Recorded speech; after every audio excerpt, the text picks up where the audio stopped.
Michael ben Israël Fertou, le papa d'Anthony. Ouais. Également Atinok ben Sarah Zara.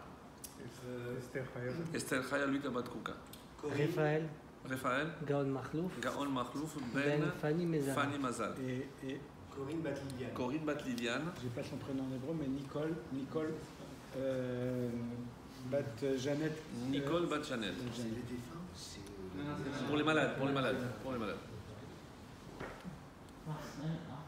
Marcel Amsalag. David Ben Shemuel. Nissim Ben Shmuel.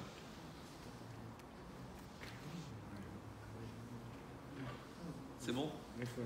Pour la réfoua chez les mains, Mitor Sheal Kol Chaim Israël parmi tous les malades d'Israël. Alors, nous arrivons donc à la paracha de Béchalach. Alors, il se trouve que cette paracha coïncide tout le temps avec Tou Bishvat.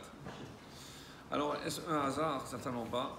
C'est ce qu'on va essayer de voir ensemble, Ezrat Hashem. Et surtout, on va essayer de se concentrer sur est-ce qu'on peut appeler ça une fête, la fête de Tou Bishvat, alors qu'il n'est fait mention nulle part dans la Gemara qu'il y avait une quelconque célébration. Pourquoi ça a toujours été tellement discret? Et jusqu'à aujourd'hui, dans certains milieux, c'est un jour comme un autre, à part évidemment pour ceux qui fréquentent la tfila du matin, on gagnera 3 minutes, le temps des Tahanounim, mais ce sera tout. Et on était contents parce que ça tombe lundi, donc c'est pas 3 minutes, mais 6 ou 7. Mais sinon, voilà.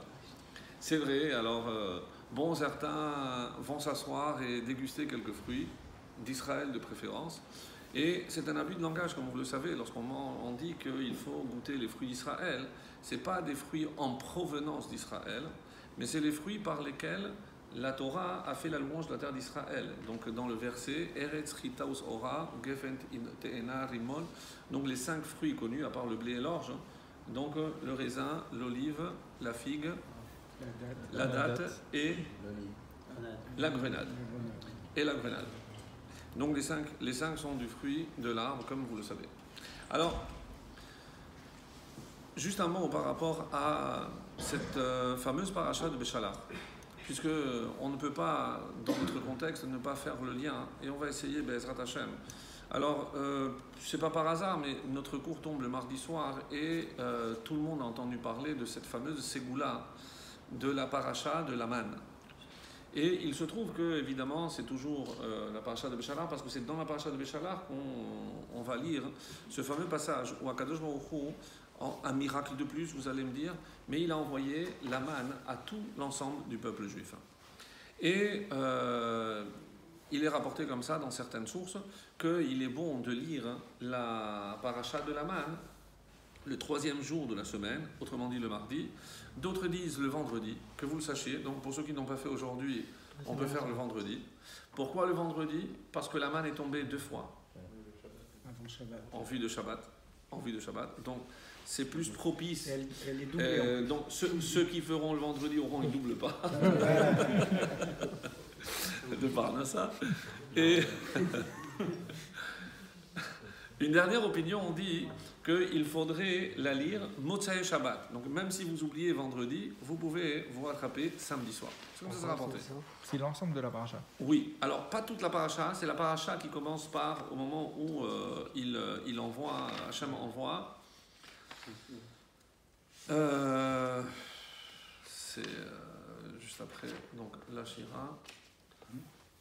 C'est donc au chapitre, donc pour ceux qui connaissent, c'est le chapitre Tet Zayin, et c'est le verset, à partir du verset Dalet. Et c'est curieux, puisque avant de donner ce nom de man, on appelle ça lechem. Et c'est lechem min hashamayim. De là, certains disent que c'est la bracha qu'il faisait. Hamotzi lechem min shamayim. C'est comme ça que c'est marqué. Et jusqu'à Asi Taefa. Donc, pardon, je me suis trompé. Donc c'est le Lamed Vav. C'est ça. Donc, et quand on dit lire, pour ceux qui ne le savaient peut-être pas, c'est lire comme on lit toujours, toutes les semaines, la paracha, c'est-à-dire Shnai Mikra ve'echad Targum. Autrement dit, 2 fois le verset en ivrite, Lachon HaKodesh, et une fois en araméen. L'araméen, c'est le passage qui est juste en face, c'est ce qu'on appelle le Targum, la traduction en araméen de Onkelos.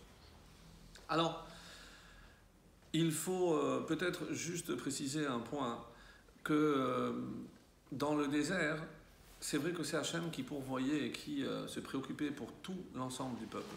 Et on voit bien que personne n'a jamais manqué, même s'ils étaient une estimation comme ça grossière, à peu près 3 millions de personnes, puisque 600 000 entre 20 et 60 ans, plus les maris, plus les femmes, plus les enfants et les vieillards, donc moins de 20 ans et plus de 60 ans, donc c'est grosso modo 3 millions, minimum. Et on voit que personne n'a jamais manqué de quoi que ce soit. Et ce qui est assez curieux, et c'est un détail extrêmement important pour nous, c'est que tout le monde recevait exactement la même quantité, par personne. En Omer, la goulgolette, c'est la mesure d'un Omer. Et de là, qu'est-ce qu'on voit? C'est que dans l'idéal, tout le monde se satisfait d'exactement la même quantité. Si je transpose la manne pour la parnassa, ça voudrait dire que tout le monde pourrait avoir la même parnassa. Alors, comment imaginer que dans le désert, tout le monde alors avait le même niveau? Et là, un midrash merveilleux nous dit non, pas forcément. Il y avait évidemment les tzadikim gmourim, mais il y avait un peu moins. Alors, en quoi consistait la différence si tout le monde avait exactement la même quantité? Et comme ils veulent donner l'ordre, comme Tintener, 4 Tintener, donc il va prendre un petit flacon et il va garder cette mesure de Homer qui restera dans le Beth Amikdash. Et lorsque un jour, je crois que c'était Isaïe, il s'est emporté parce que le peuple juif commençait à délaisser le Shabbat, il est rentré, il est sorti avec la Tintenet, il leur a dit, regardez, Hachem, pendant 40 ans, il a nourri 33 millions de personnes. Pendant 40 ans, avec ça.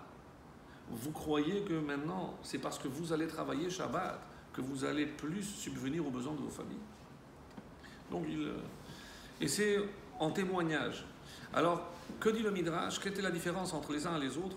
C'est que le tzaddik Gamour, la manne tombait à la porte de sa tente. Il n'avait pas besoin d'aller chercher.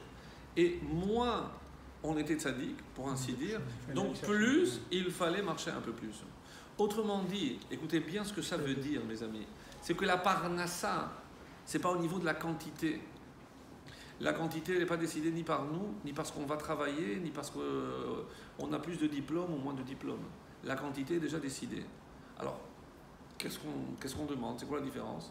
C'est l'effort pour l'atteindre. Certains pensent qu'en travaillant plus, ils vont gagner plus. N'est-ce pas? Vous l'avez déjà entendu. La Torah démontre que non, ça n'a strictement rien à voir. Et au contraire, si je veux la bracha, évidemment que si je consacre plus de temps à l'étude, je ne suis pas en train de dire qu'on va tous laisser tomber le travail pour l'étudier, non. Mais c'est pas parce que je vais consacrer une petite heure le matin, une petite heure à la tefila, une petite heure pour l'étude, que je vais rentrer plus tard. C'est pas pour ça que je vais gagner moins. C'est ce que je vais gagner, parce que c'est déjà décidé. Donc il n'y a pas de match ce soir. Alors,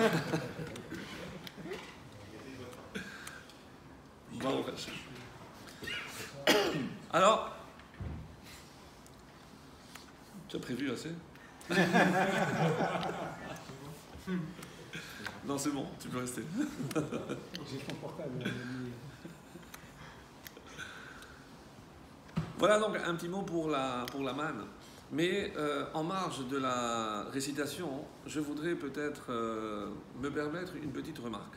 Mais vraiment, n'y voyez vraiment rien, ni de méchant, ni de critique. Mais aujourd'hui, on a une légère tendance à se contenter des ségoulottes. C'est-à-dire, c'est qu'il y a un engouement vers des raccourcis. N'oublions pas que malgré toutes les ségoulottes qu'on peut lire, qu'on peut voir, qu'on peut recevoir, la meilleure ségoula, c'est évidemment, c'est prier à Kadosh Baruch Hu qui est la source de tout ce qui nous arrive et de tout ce que nous avons. C'est clair. Donc en partant de ce principe, alors si je prends des raccourcis, n'oubliez pas que la Avodah Zara a vu le jour en prenant des raccourcis. C'est-à-dire, au lieu de s'adresser à Dieu, on s'adressait à des intermédiaires. Mais de toute façon, c'était partie d'une bonne intention. Oui, mais comment on les a appelés? Ovde, Kochavim ou Mazalot. C'est les étoiles et les constellations. Mais qui a placé les constellations? C'est sûr, Zakadosh Baruch Hu. Oui, mais à force de mettre un arbre devant la forêt, j'oublie la forêt. Et c'est un petit peu ma crainte lorsqu'on voit des gens vraiment courir et avides de ces goulottes, alors qu'on a l'impression que plus on va faire de ces goulottes, plus on a de chances d'eux. Il faut aussi prendre la juste mesure de chaque chose, et je vous assure qu'on assiste des fois à des choses. Alors, moi je donne un détail qui va certainement surprendre beaucoup d'entre vous, parce que ça fait partie, on va dire, de quelque chose qui est ancré, et on ne sait même pas que c'est même pas une obligation. Je vais prendre un exemple. Dans Masechet Kala, un tout petit traité dans la Gemara, il y a un enseignement où il est dit « il est bon de ». Vous comprenez, avant que je vous dise de quoi il s'agit, si je dis « il est bon de », bon, il est bon, celui qui veut, il ne veut pas. C'est pas « il faut ». Vous comprenez, il est bon. Il est bon, quoi, de réciter le Kaddish la première année de deuil.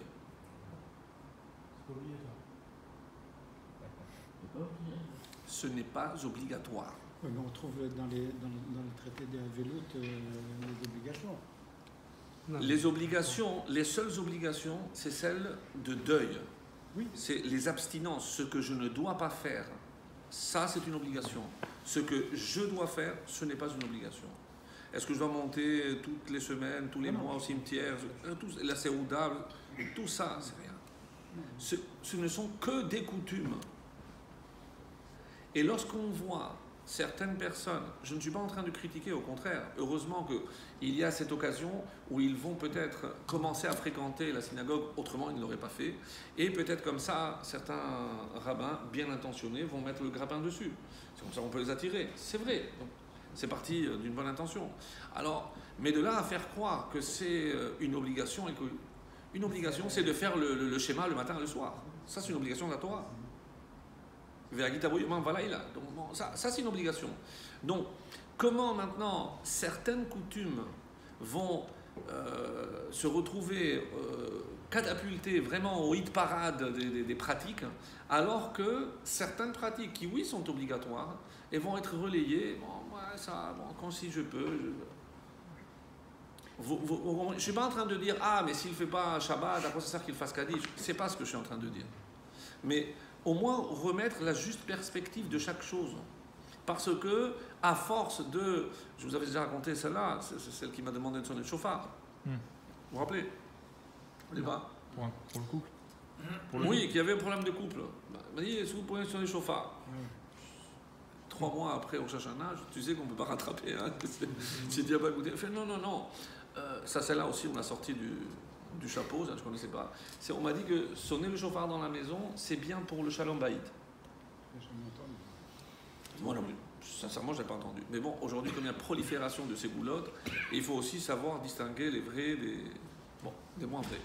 Bon, je lui ai dit, j'imagine que si tu me demandes ça, c'est qu'il y a des soucis. Oui, effectivement. Bon, et en ce moment, c'est vrai, c'est pas trop fort. Alors je lui dis, mais est-ce que vous avez rencontré quelqu'un? Viens me voir avec ta femme, on va essayer de discuter, on va parler, etc. Ah non, écoutez, moi, j'ai pas le temps. Est-ce que vous pouvez venir, oui ou non? Je dis, écoute, moi, je viendrai avec un orchestre, si tu veux. Pas avec un chauffeur, avec un orchestre. Mais viens-toi, on essaye d'abord. Ah non, bon, j'ai compris, vous voulez pas. Je l'ai croisé quelques semaines après. Je vous laisse deviner. Et c'était déjà séparé. Ah oui, il est capable de me dire ça. Bon, quand même, je l'ai mis en place. Non, il a trouvé quelqu'un qui a sonné le chauffard. Non, il y a toujours. Il y a toujours des sonneurs de trompette. Le prochain. En fait, il cherche des... C'est le risque. Nathan, c'est exactement le risque. C'est qu'à force de prendre des raccourcis, d'abord, on pense que c'est ça le vrai chemin, mais les raccourcis ne sont jamais les vrais chemins. Il n'y a que pour les applications, peut-être, si tu as des raccourcis. Mais dans la Torah, il n'y a pas de raccourci. C'était qui le Rav qui a refusé? Il est marqué que si on a le mérite de s'asseoir comme Sandak pour son arrière-petit-fils, on rentre directement au Gan Eden. Des enfants tôt. Arrière, pas arrière-petit, arrière-arrière-petit. Donc, bon. Et il y a un Rav qui a vécu 99, 100 ans. C'est Rav Steinman, bon, mais je ne sais pas si c'est lui, je ne me rappelle plus. Et il a refusé. Et donc, lorsque son arrière-petit-fils vient lui dire de s'asseoir pour son arrière, il a refusé. C'est la mentalité ashkénaze, c'est pas séfarade. Les séfarades, on a les coutumes. C'est pour ça. Pourquoi? Non, écoutez la réponse qu'il a donnée. Moi, dans ma vie, je n'ai jamais pris de raccourci. Si je dois rentrer au Gan Eden, je vais rentrer parce que j'ai le mérite. C'est logique, c'est logique. Il faut avoir un niveau... Mais c'est une leçon extraordinaire pour nous tous. Alors qu'on est tous en train de chercher des raccourcis et des... Non, alors, il aurait pu. L'occasion se présente. Qui peut un jour espérer pouvoir s'asseoir pour son arrière? Il n'a pas voulu. Il n'a pas voulu. Donc, je suis désolé, mais c'est plus que fort. C'est plus que fort. Bref. Du coup, on l'a fait vendredi ou pas?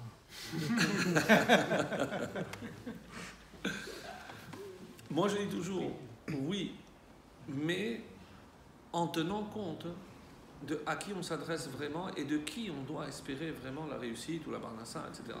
C'est pour ça que, si vous l'avez lu, le plus important, c'est la formule qui se trouve juste après. C'est un peu plus long, c'est en petit, et souvent on bâcle. Mais tout est dit dans ce paragraphe. De ne pas dépendre de qui que ce soit, de pouvoir subvenir aux besoins avec honnêteté, etc. Donc lisez-le, je ne sais pas s'il existe en français, j'imagine qu'ils l'ont traduit, mais ça c'est important. Bref. Donc, ça tombe avec la paracha de la paracha de Man, avec la paracha de la Shira. D'ailleurs, on appellera ce Shabbat Shira. Pourquoi? Parce que, évidemment, tout le monde sait que c'est, d'ailleurs pour les Marocains, c'est un des Shabbats les plus importants. Donc on doit chanter, on doit... Les Tunisiens, ils ont Yitro, les Marocains, ils ont Shira. Ils ont Béchala. Et donc, il y a au départ, ici, un détail sur lequel je ne voudrais pas insister, mais que je ne peux pas, évidemment, éluder. Qu'est-ce qu'il est dit? Juste quand ils sont sortis, c'est rare, mais Velo Nacham, Dieu ne les a pas conduits, c'est sous forme négative. Il ne les a pas conduits par le territoire des Pélishtim. C'est curieux, mais on arrive ici aux Pélishtim, on ne sait pas qui c'est, qui sont-ils. Quand on a cité les 7 peuples de Canaan, ils ne font pas partie. Et on a l'impression que jusqu'à la dernière minute, ils ont peur des Pélishtim. Et même Hachem veut éviter qu'ils soient confrontés aux Pélishtim. C'est curieux ça. C'est-à-dire, on vient de soumettre la plus grande puissance qu'est l'Égypte, avec les 10 plaies, ils en ont pris, et là, ce peuple, on ne connaît pas trop, les Pélishtim, ils ont peur. Qu'est-ce qu'ils représentent, les Pélishtim?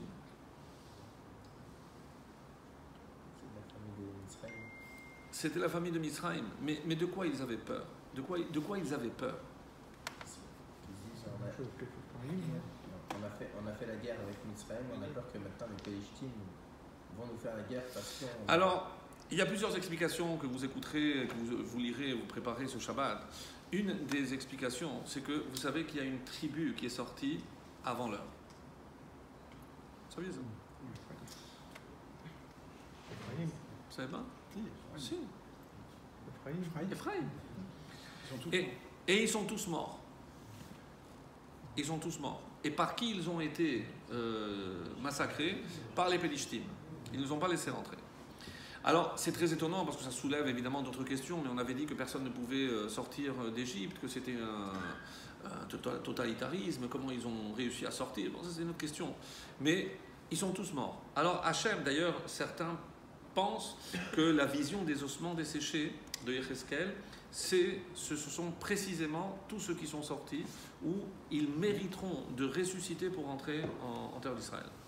Donc, lorsque Donc Hachem, pour éviter de voir leur frère mort, donc il a préféré faire un détour. Bon, ça, on peut comprendre. Les Pélishtim ont, ou plutôt ils n'ont pas peur de la mort. Quelqu'un qui n'a pas peur de la mort, n'a pas peur d'être tué et de mourir. Pourquoi? Parce qu'on ne peut pas tuer un mort. Vous comprenez ce que ça veut dire? Nous, pour qui la vie a une valeur suprême, est une valeur suprême, donc on ne sait pas comment faire avec un ennemi pour qui ou qui prône la mort. On ne peut pas, parce qu'ils n'ont peur de rien. Et ils meurent, mais ils mourront, en tuant, ils mourront. Et cette philosophie est restée jusqu'à aujourd'hui. Pelishtim.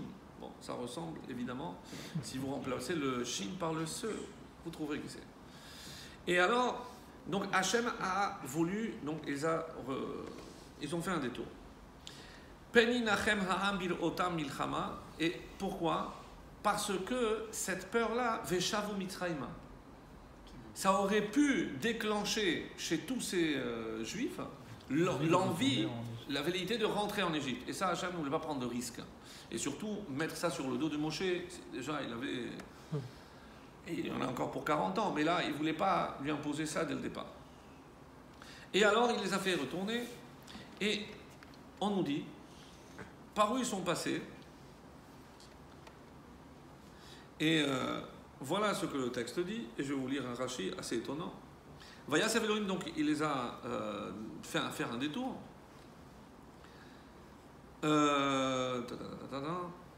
Vaïsou misukot vachnu betam biksa midbar.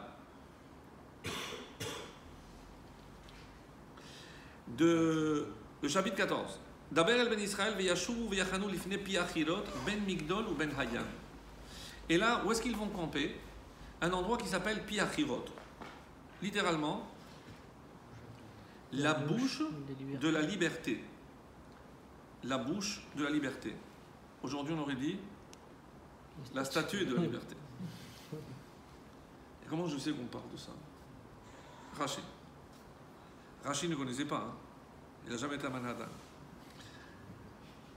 Vayachanu al Piachirot. Où se trouve cette bouche de la liberté? Hu Pitom, c'est la ville de Pitom. Ve'arshav, et pourquoi on l'appelle maintenant Piachirot? Al Shem Shenaasu Sham Benechorin, parce que c'est là où ils ont acquis vraiment la liberté. Et comment on reconnaissait cet endroit? Vehem Shene Selaim Gevohim. Deux rochers extrêmement élevés. Je dis pas plus. Qui grattaient le ciel. C'est incroyable, c'est archi. Et certains appelaient ça Pi HaSelaim, puisqu'il y avait les deux rochers qui se dressaient comme des monuments. Baal Tsephon, c'est une statue. Baal Tsephon. Tsephon, c'est Le nord. le nord.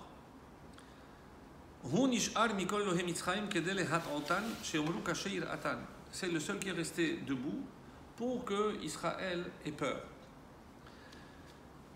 La Gemara dit par rapport au nord, vous savez que lorsqu'il y avait le temple, celui qui voulait quelque chose regardait vers le sud et celui qui voulait autre chose voulait vers le nord. Lorsque j'ai l'est là, dans le temple, donc c'est le Kodesh HaKodashim, il y avait la menorah et le Shulchan. Celui qui veut la Chochma, Yadrim, il se tournait vers le sud. Et vers le nord, c'était la richesse. Baal Tsephon, c'est la richesse. Alors, si on fait la somme de la richesse des deux gratte-ciel et de la bouche de la liberté, ça fait quand même une sacrée coïncidence. Qu'est-ce qui attire les Juifs? Et justement, quand on parle de la Parnassa, c'est malheureusement une des valeurs qui fera que les Juifs voudront retourner en Égypte. Ici, l'Égypte, mes amis, c'est pas forcément l'Égypte comme nous on se l'imagine. L'Égypte, il y a marqué que Mitzrayim, il y a plusieurs façons de lire Mitzrayim. On en avait vu, je crois, ensemble, on pouvait lire Netzarim, les étroitesses, mais on peut lire aussi, vous remarquerez que ça commence par un même et ça termine par un même. Comme Maïm. Et au milieu, Yetzer. Yetzer, c'est le penchant. Même et même. Il y a deux choses chez l'homme qui commencent par même. La Mahashava et le Mahasé. C'est la pensée et l'acte. Et comment je passe de la pensée à l'acte? Par le Yetzer. Le Yetzer, c'est le cœur. Le Yetzer, c'est le cœur.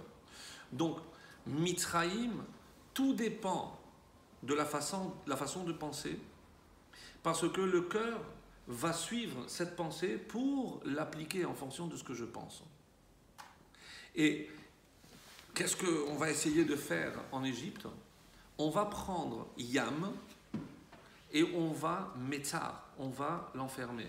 Qu'est-ce que c'est Yam? C'est la mer. La mer, comme dit la Gemara, la mer c'est le symbole de l'infini. Qu'est-ce que prônait la civilisation égyptienne? C'est prendre la mer, l'infini, et la confiner. Enfermer l'infini. Qui est infini? C'est Akadosh Baruch Hu. Akadosh Baruch Hu. Donc, et Yam, c'est aussi Mi. Qui représente Hachem? C'est les Juifs. Pourquoi ils ont enfermé les Juifs? Parce qu'ils voulaient enfermer Dieu. Et ça, c'est pas nouveau. Chaque fois qu'on s'attaque au peuple juif, on sait qu'indirectement, on s'en prend à Dieu. Mais on ne peut pas s'en prendre à Dieu. Alors on s'en prend à ses représentants. Autrement dit, non. Ça, c'est ce qui se cache derrière Mitzrayim, derrière la notion de l'Égypte. Cet enfermement. C'est ne pas laisser exprimer cette dimension infinie qui est la dimension, évidemment, spirituelle. Et en parlant de cette dimension spirituelle, je voudrais maintenant faire le lien avec Tou Bishvat. Avant toute chose, il faut rappeler que lorsque on s'est installé en terre d'Israël, donc avec Yoshua, on a fait la conquête, on s'est installé. D'après vous, quelle était l'occupation principale des Juifs? Travailler la terre. Ils travaillaient la terre. Autrement dit, des agriculteurs. Tout le monde travaillait la terre. Tout le monde travaillait la terre. Mais en parallèle, il y a la tribu de Lévi qui veillait à ce qu'on n'oublie pas, évidemment, l'étude et l'accomplissement de la Torah. C'était la mission de la tribu de Lévi. Donc eux, c'est pour ça qu'ils n'avaient pas de terre. Ils se baladaient sur toute la terre et pour veiller à ce qu'il y ait le respect scrupuleux. Très bien. À tel point qu'à l'époque des Grecs, on dit qu'il y avait un géographe grec qui avait été extrêmement étonné de rencontrer dans le sud de l'Irak, c'est comme ça qu'il le décrit, un peuple, sud de l'Irak, on parle de nous, comment il a appelé le peuple juif? Un peuple de philosophes. Ça devrait nous étonner, dans la mesure où c'était des hommes qui étaient tellement occupés à travailler la terre, et on les a nommés le peuple de philosophes. Entre parenthèses, souvent on a appelé le peuple juif le peuple du livre. Vous savez qui nous a appelé le peuple du livre le premier? C'est dans le Coran. Le Coran. C'est le Coran qui nous a appelé le peuple du livre. Si vous regardez attentivement, dans le Coran, donc, on décrit l'humanité, il y a les fidèles musulmans, après les agnostiques hérétiques qui méritent la mort, et deux grandes religions, christianisme et judaïsme, chacun avec son livre sacré, comme ça c'est marqué. Et alors eux ils ont droit tant qu'ils se soumettent aux musulmans.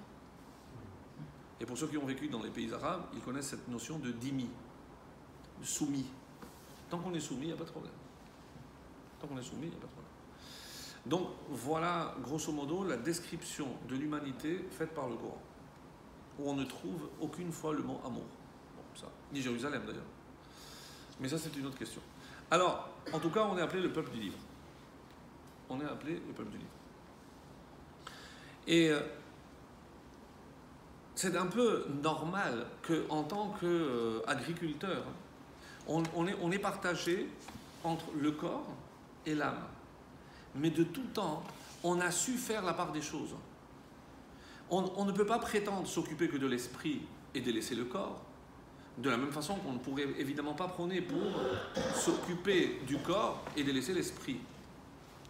C'est pour ça que personne ne va vous dire il ne faut pas travailler ou il ne faut pas étudier, mais c'est les deux, joindre les deux, c'est ça qui est difficile. C'est ce qu'on appelle l'association du ciel et de la terre, de la matière et de l'esprit, du corps et de l'âme. Et alors, qu'est-ce qui va se passer? Le plus grand trauma que le peuple juif ait connu et qui va bouleverser finalement son identité profonde, c'est l'exil. On lui a interdit de travailler la terre. Parce que, une fois qu'on nous a déracinés, on nous a littéralement déracinés, donc on ne pourra exercer que les métiers qu'on voudra bien nous laisser exercer. Entre autres, et comme vous le savez, c'est usurier. On a pas mal réussi, puisque des usuriers, on a les plus grandes banques par la suite. Mais c'est parce que, ou alors des marchands. Parce que comme on avait des contacts et de la famille un petit peu partout, et ça arrangeait tout le monde entre les juifs. Mais vous savez comment le roi Salomon appelle les marchands? Vous le savez parce que vous lisez tous les vendredis soirs dans Eshetraïl. Natna la Kenaani. Mais c'est quoi le Kenaani? C'est un marchand. Alors que Kenaan, c'est le peuple qui nous a usurpé la terre. Et c'est, dans le langage de Shlomo Ameler, ça désigne un marchand. Donc, avec Yehuda, on avait ça déjà. oui, exactement. Donc c'est très péjoratif. Ça veut dire qu'un juif soit marchand, qu'il fasse du commerce, c'est Naturel. c'est pas naturel du tout. Ah bon. Pas naturel. On l'a fait par contrainte. Mais alors, qu'est-ce qui va se passer avec le lien que nous devions garder avec la terre d'Israël? On était tellement convaincus que cette terre resterait toujours à nous, qu'il est rapporté dans Avot de Rabbi Nathan, un passage merveilleux avec Rabbi Yochanan ben Zakkai. Pardon. Rabbi Yochanan, c'est dans un autre contexte. Mais on rapporte que, c'est dans le Midrash, que l'empereur Adrien, une fois, il se baladait et il a vu un vieillard planter un arbre. Les commentaires disent qu'il s'agissait d'un caroubier. Et de rajouter, vous savez combien de temps il faut un caroubier pour commencer à donner les premiers fruits? Presque 100 ans. Alors, il a rigolé lorsqu'il a vu ce vieillard planter l'arbre. Il s'est moqué de lui. Mais tu espères un jour manger ses fruits? Et il lui a dit, si ce n'est pas mes enfants, c'est mes petits-enfants. Et si ce ne sont pas mes petits-enfants, c'est mes arrière-petits-enfants. Mais il a dit avec une telle assurance, en dehors de la émouna, mais pour lui, c'était clair que même si on devait être exilé, un jour, mes descendants reviendront manger les fruits que moi j'ai plantés. Ce que je voulais dire au nom de Rabbi Yochanan ben Zakkai, c'est que lui, il tient une thèse assez étonnante. Il dit que si jamais il y a quelqu'un qui est en train de planter un arbre fruitier en Israël, et qu'on vient lui annoncer le Mashiach ba, Yine Mashiach ba, Continue de planter. lui, il continue à planter l'arbre.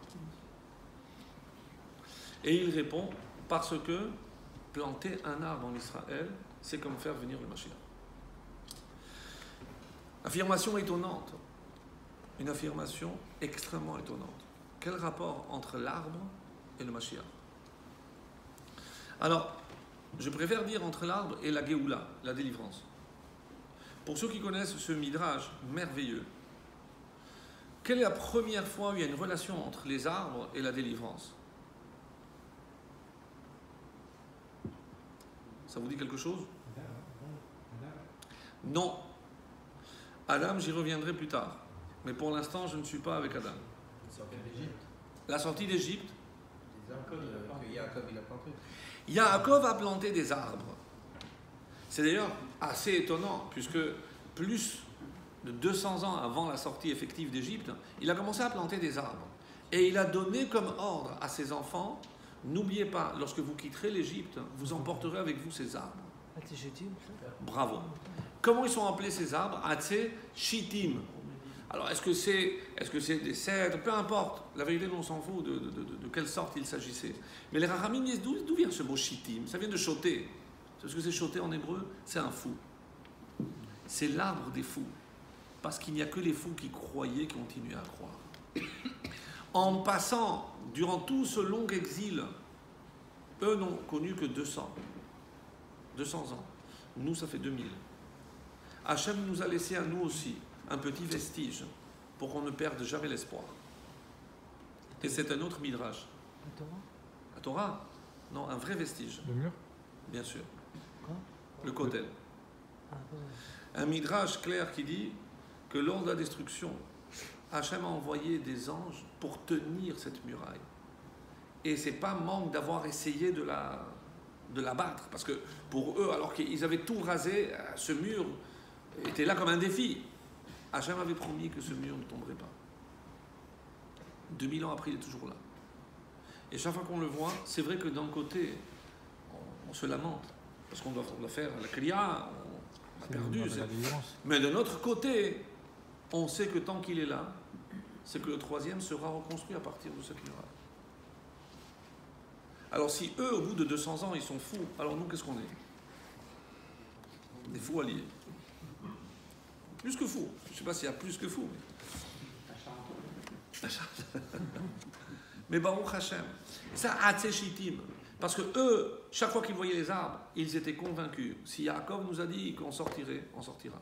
Et les arbres, ils étaient tellement sûrs qu'ils les avaient déjà préparés. Parce que vous pensez bien que Berchi Pazan, quand ils sont sortis, ils n'ont pas dit « Ah, attends mon cher, on va prenez les scies, on y va. On va commencer à scier les arbres. » Tellement qu'ils croyaient. Il y en a qui disent que depuis Rosh Chodesh, Nissan, ils savaient déjà qu'ils allaient sortir, ils avaient déjà prévu les arbres. Tout était prêt. Tout était prêt. Alors, donc l'arbre est un symbole de délivrance. Et moi, maintenant, je reviens à Adam. Comme Dieu lui dit clairement, lorsqu'il le place dans le Gan Eden, qu'est-ce qu'il lui a dit?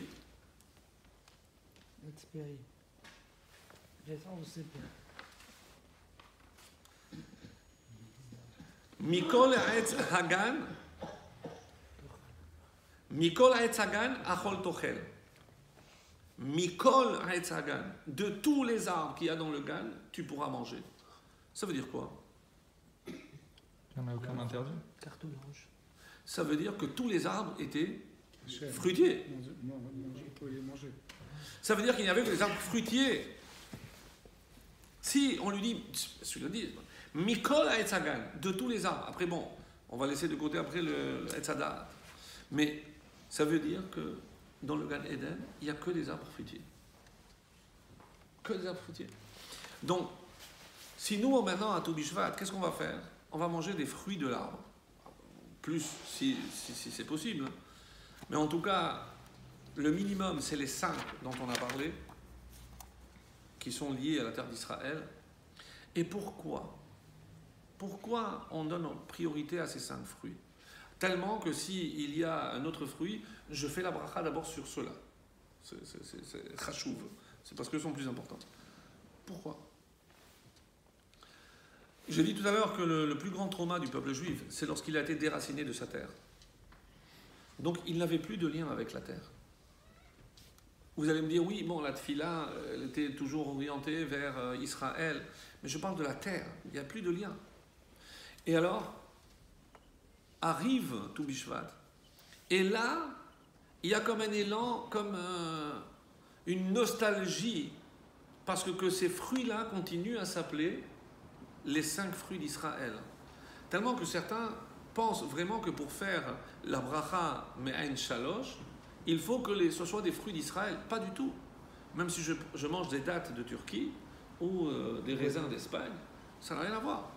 C'est parce que ça correspond à l'espèce qui est appelée d'Israël, mais pas forcément parce qu'il vient d'Israël. Pourquoi c'est comme ça? Parce qu'on a voulu que, à travers l'exil, on garde un lien avec la terre, en espérant évidemment qu'un jour on allait y retourner. La question qui se pose, qu'est-ce qui se passe à Toubishvat? Donc dimanche soir, pour ceux qui ont l'habitude, on va s'asseoir et on a dit qu'on ne trouve rien dans le Shulchan Aruch, rien dans la Gemara, si, à Mishnah. Arba Rashi Shanim. Dans Rosh Hashanah, il y a 4 débuts d'année et donc on parle là-bas de Shevat. Et pourquoi on explique que Shevat c'est Rosh Hashanah Leilanot? Parce que Rov Hagshamim Yardou. C'est parce que là, la majorité des pluies est déjà tombée. En Israël, bien entendu, parce que c'est le repère. Et donc, qu'est-ce qui se passe à Toubishvat une fois que les pluies sont tombées? Les racines. Donc les racines qui ont absorbé l'eau à travers la terre, donc vont transmettre à travers le tronc. À travers quoi? La sève. Et là, on assiste à un phénomène exceptionnel. La sève est à l'arbre ce que le sang est à l'homme. La sève. Et pourquoi c'est très rare ce qui se passe? Parce que dans le domaine de la nature, et parce qu'il y a la gravitation dont vous avez déjà entendu parler, généralement, tout va vers le bas.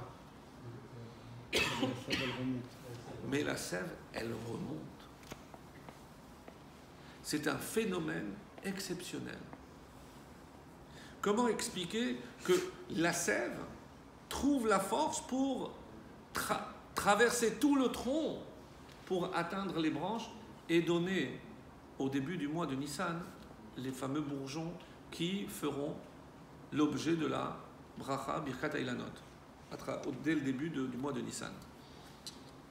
Donc, Toubishvat symbolise un travail qui se fait en profondeur mais caché.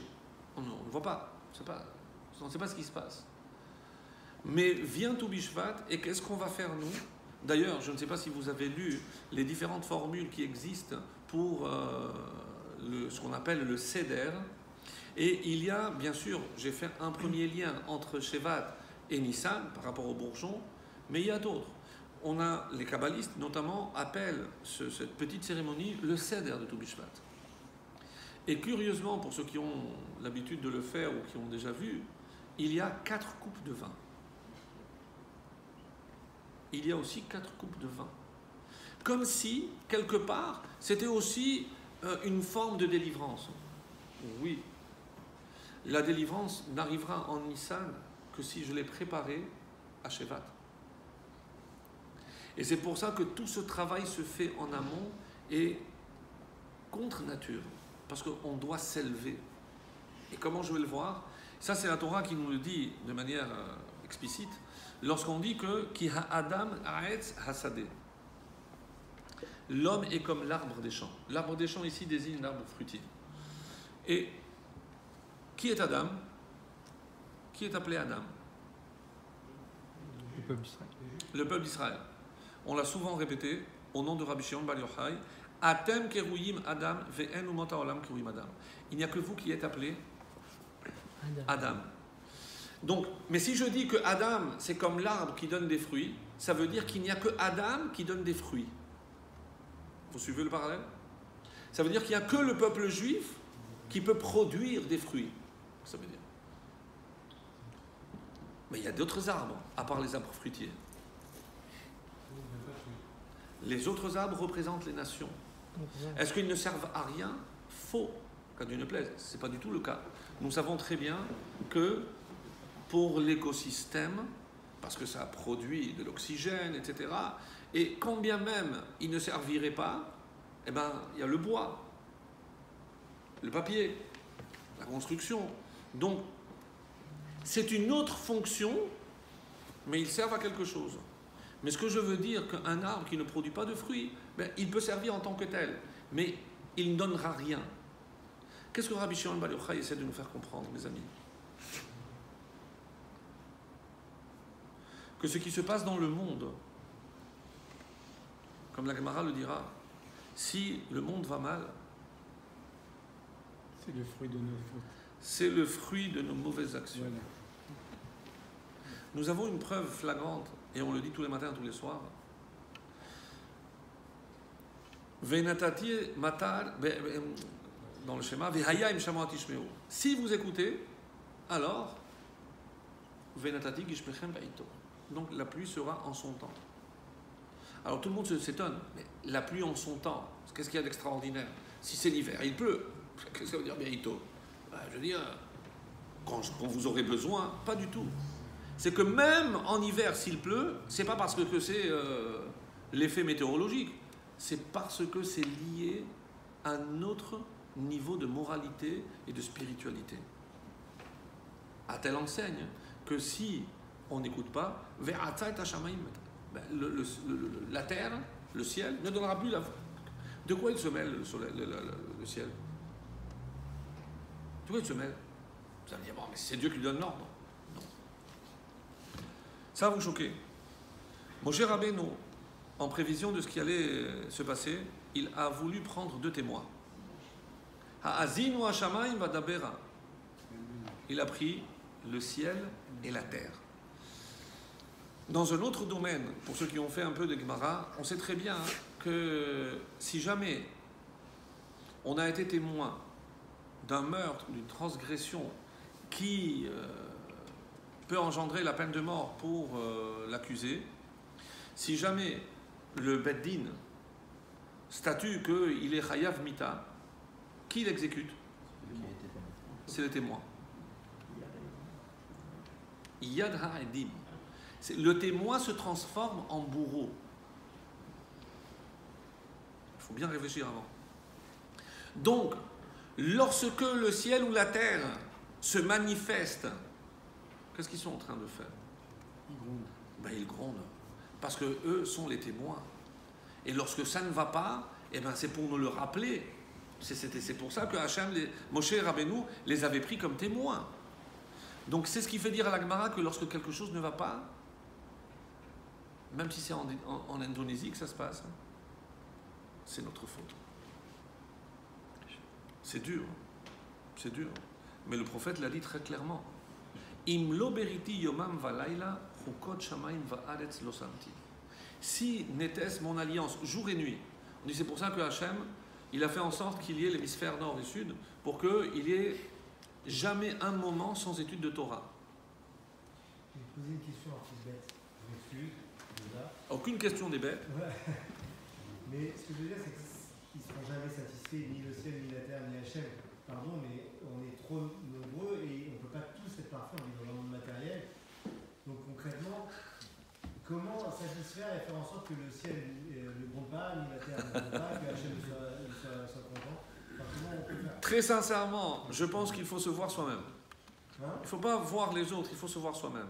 Pour l'instant, et je pense que si le Talmud a conclu que la halakha est comme Hillel et non pas comme Shammai, parce que ce qu'on décrit comme Shammai, ce n'est pas le sévère.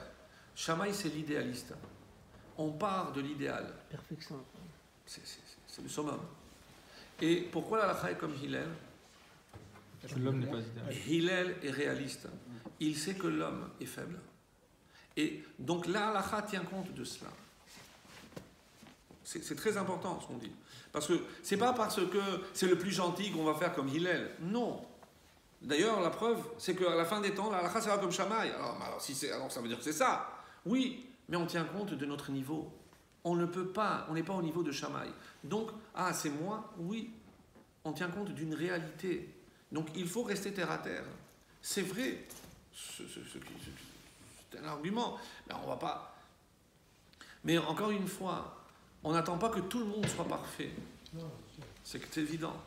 Mais parce que personne n'arrivera. Mais on peut être en voie de perfection ou de perfectionnement. C'est tout simplement la définition de la teshuva. La teshuva, c'est pas devenir des Moshe Rabbeinu. Non. C'est d'avancer. Chacun a son rythme, chacun a son niveau. Et c'est ça ce qui est merveilleux. Et je disais tout à l'heure, pourquoi à Rosh Hashanah, dans les Ilanot, Tou Bishvat, on mange des fruits? Mais on a dit que c'est la sève qui monte, donc ça n'a rien à voir avec des fruits. Vous comprenez la question? Pourquoi on célèbre Tou Bishvat en mangeant des fruits? Vous allez me dire, comment on aurait fait? Je ne sais pas, on aurait planté un arbre, ça aurait été beaucoup plus symbolique. C'est comme ça, c'est d'ailleurs. Ouais. Parce que c'est le résultat qui compte. C'est le résultat, c'est l'aboutissement. On a dit le Shabbat dernier que nous, quand est-ce qu'on célèbre, comment on célèbre la création du monde? C'est pas le premier jour. C'est la fin, le 7e. Nous, on célèbre l'aboutissement, la conclusion. Mais si nous, on est comme l'arbre, l'arbre, il est là et il n'existe que pour donner des fruits. Évidemment, avec ce que ça comporte, ça veut dire chesed, il pense à l'autre, et même lorsqu'il ne donne rien, il donne de l'ombre. Donc, l'arbre, c'est vraiment l'exemple même du chesed par excellence. Il n'est là que pour l'homme. Vous imaginez si nous pouvions apprendre de cet arbre? C'est-à-dire être capable de faire et d'agir pour l'autre. Mais c'est ça ce qui est important. Parce que l'eau qui est tombée, en maïm et la Torah. Donc, et c'est ça où on va reconnaître l'effet de Tou Bishvat. C'est-à-dire que toute l'eau que j'ai prise, que j'ai accumulée, c'est des paroles que j'ai entendues, un shiur, une parole. Bon, ça va rentrer. Moi, je viens de la terre, donc la terre, est-ce qu'elle va transmettre à la racine, à mon âme? Et est-ce que cette âme va faire remonter à mon cerveau, qui donnera l'ordre à mon corps d'agir en fonction de ce que j'ai appris? Ça, c'est Tou Bishvat. Et ce processus, c'est ça le processus messianique. C'est pour ça qu'on parle de Tou Bishvat pour partir, et c'est pour ça qu'on part du 15 Shevat et on arrive au 15 Nissan. C'est la conclusion. Et en son temps, on parlera du tronc. Parce que Tou Bishvat est comparé en quelque sorte à la racine. Parce que c'est le travail qui se fait à la racine. Et regardez, dans Adam, il y a 3 lettres aussi. Mais c'est toute l'histoire de l'humanité, en tout cas du peuple juif, qui est résumée. Aleph, c'est Adam, mais c'est aussi Avraham. Adam comme le père de l'humanité, Avraham comme le père du peuple juif. C'est pour ça que lorsque quelqu'un se convertit, on dit Ben Avraham, c'est le père du peuple juif. Dalet, c'est David. Et c'est lié à Purim. Donc Aleph, Adam et Avraham, c'est Tou Bishvat, c'est la racine.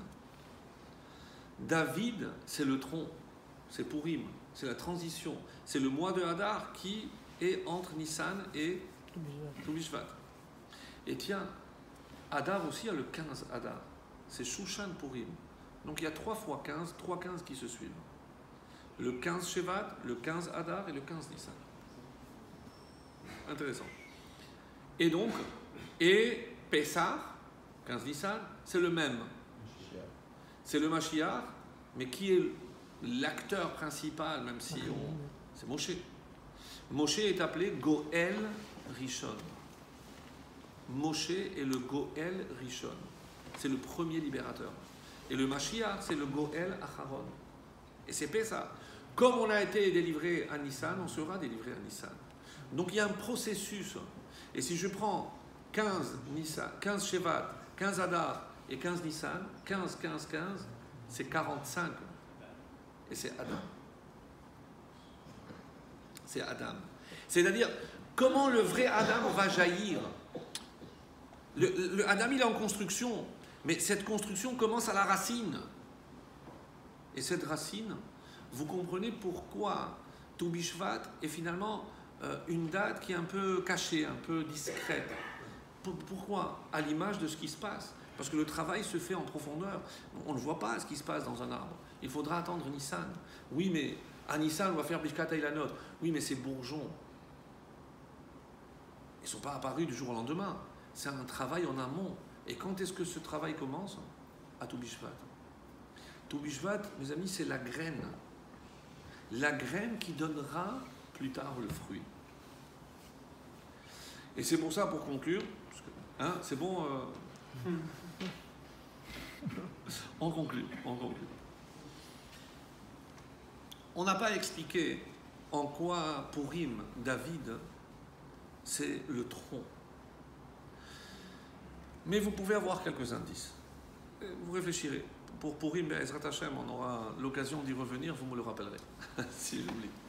Mais ce que je voudrais rajouter, c'est que donc on a conclu qu'à tout Bishvat, je dois manger des fruits. Le fruit, par rapport à l'homme, c'est quoi? C'est ses actions. Donc, sauf ma'aseh, b'machashava techila. Sauf ma'aseh, b'machashava techila. C'est-à-dire que si la finalité de l'action, sauf ma'aseh, par quoi ça commence? Par la machashava. Et regardez, la machashava, c'est ce qu'il y a de plus secret dans l'homme, la pensée. Personne n'y a accès. Mais je sais que c'est la racine de l'action. Donc, de la même façon que le Aleph. Aleph, c'est une lettre muette. S'il n'y a pas de voyelle, on ne sait pas qu'elle est là. D'ailleurs, lorsqu'elle est à la fin, elle ne se prononce pas. C'est secret, c'est muet, c'est la pensée. Je n'entends pas. Dalet, oui, c'est le dibour. Aleph, on a dit, de Adam, c'est muet. Qu'est-ce qui est muet en l'homme? C'est la pensée. Dalet, dibour, c'est la parole. Et même, c'est le maaseh. Et ça, c'est Adam. Quelqu'un qui va trouver cette cohérence et qui est capable de passer de la pensée et la parole qui est liée au cœur, comme on a expliqué, le yetzer. Donc, machashava, le yetzer, le cœur, et le maaseh. Mes amis, c'est ce qu'on a dit tout à l'heure, c'est Mitzrayim. C'est ça la sortie de Mitzrayim. La vraie sortie de Mitzrayim, c'est lorsque j'aurai réussi à maîtriser et faire en sorte que ma pensée traverse le cœur et que le cœur dicte le comportement à mon corps, c'est le maaseh. Et maaseh, c'est Mashiach. Be'ezrat Hashem, qu'on soit tous zochés de voir des vrais arbres comme au Gan Eden. Amen.